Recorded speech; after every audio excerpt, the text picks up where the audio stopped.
Olá pessoal, tudo bem? Sejam bem-vindos a mais uma aula de História. Vamos iniciar o capítulo 4 falando sobre os regimes totalitários. Então, para poder compreender o que são esses regimes, de onde eles surgiram, quais países eles tiveram força, eles tiveram poder, temos que entender o que é o totalitarismo. Ele pode ser entendido como uma forma de governo na qual o Estado submete ao controle de um único líder político ou de um único partido, né? E essa classe vai estar regulamentando a vida da população, tanto no âmbito político, público ou privado, por meio do autoritarismo e da imposição de uma ideologia. Então você não pode ser contrário ao que está acontecendo ali no governo. E como eles conseguiam isso?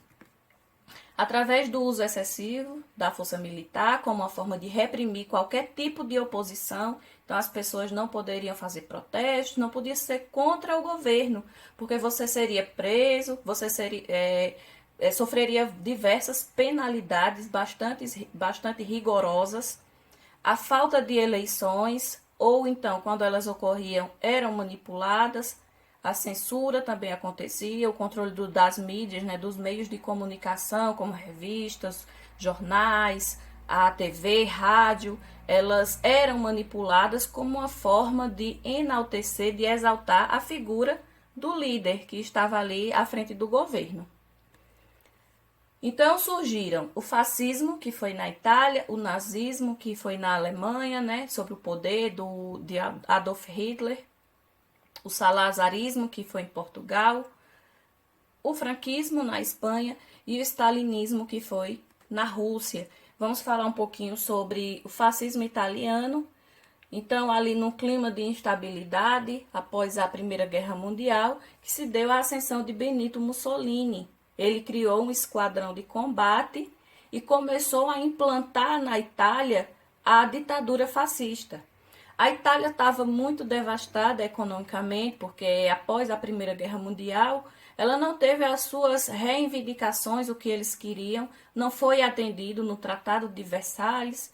Então, ela ficou muito devastada, creio que mais ainda do que quando eles entraram para participar da Primeira Guerra. Então, para poder equilibrar a economia, né, tentando recuperar a economia, começaram a surgir também os partidos socialistas. Então, com medo do socialismo se expandir, Benito Mussolini criou, né, essa forma de ditadura fascista e ele combatia fortemente, com muita violência, esses partidos, seus adversários políticos.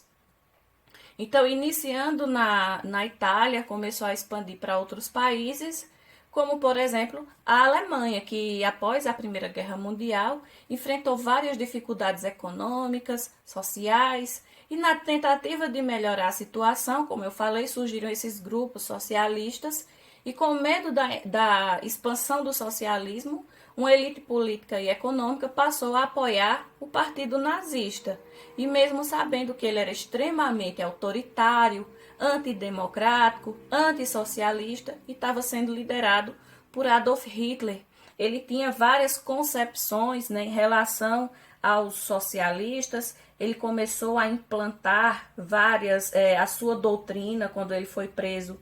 Ele começou a escrever um livro que era praticamente uma bíblia nazista, né, considerada a bíblia nazista, onde ele falava muito sobre o povo alemão era uma raça superior, que as outras pessoas, as outras raças eram inferiores, como, por exemplo, os judeus, os eslavos. Né? Vale ressaltar que os judeus foram a principal população perseguida pelos nazistas.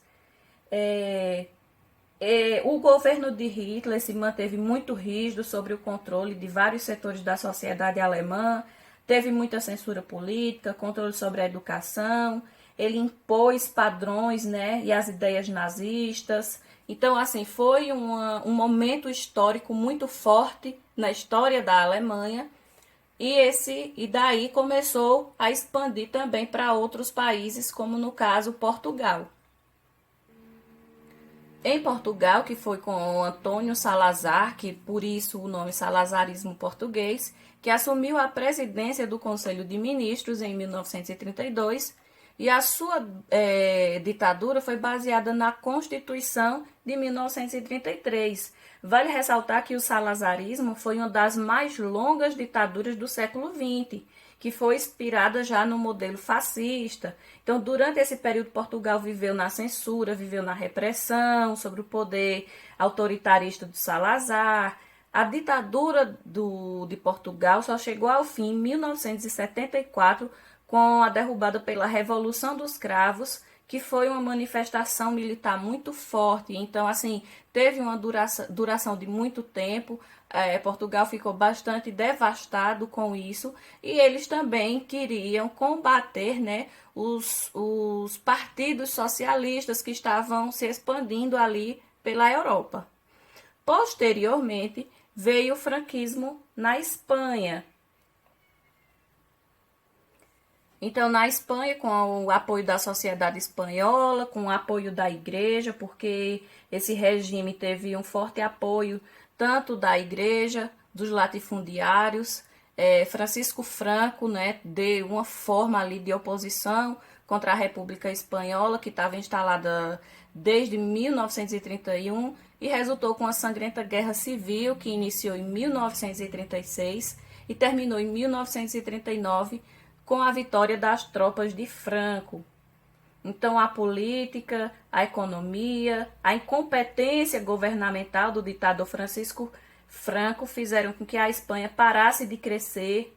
O regime era mantido, né, o efeito de uma força radical, eliminadora de adversários, que o governo estava desfrutando naquele momento. Então, assim, eles eram extremamente violentos também contra os seus adversários, eles utilizavam de extrema violência e teve uma duração muito grande. Foi um momento muito marcante na história da Espanha.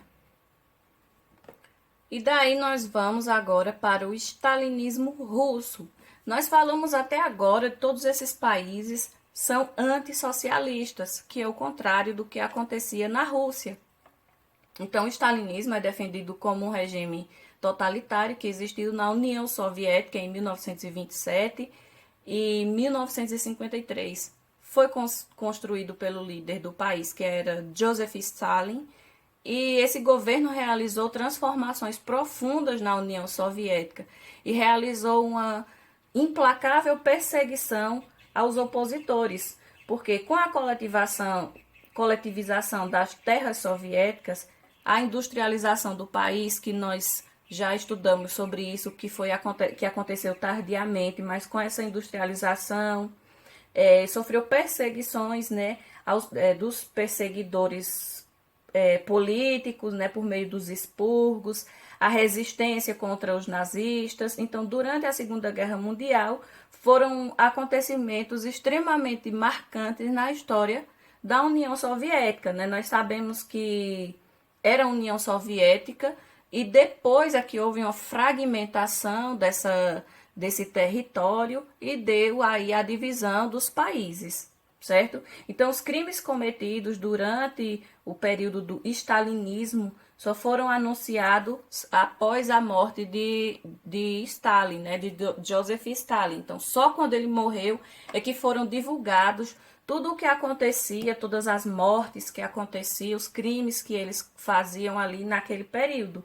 As características desse governo era a economia, que era controlada pelo Estado, o governo era baseado unicamente na voz e na vontade de um único líder, o culto à personalidade de Stalin, a criação de um grande aparato de propaganda política, todos aqueles requisitos, né, que nós falamos anteriormente, eles aplicavam também.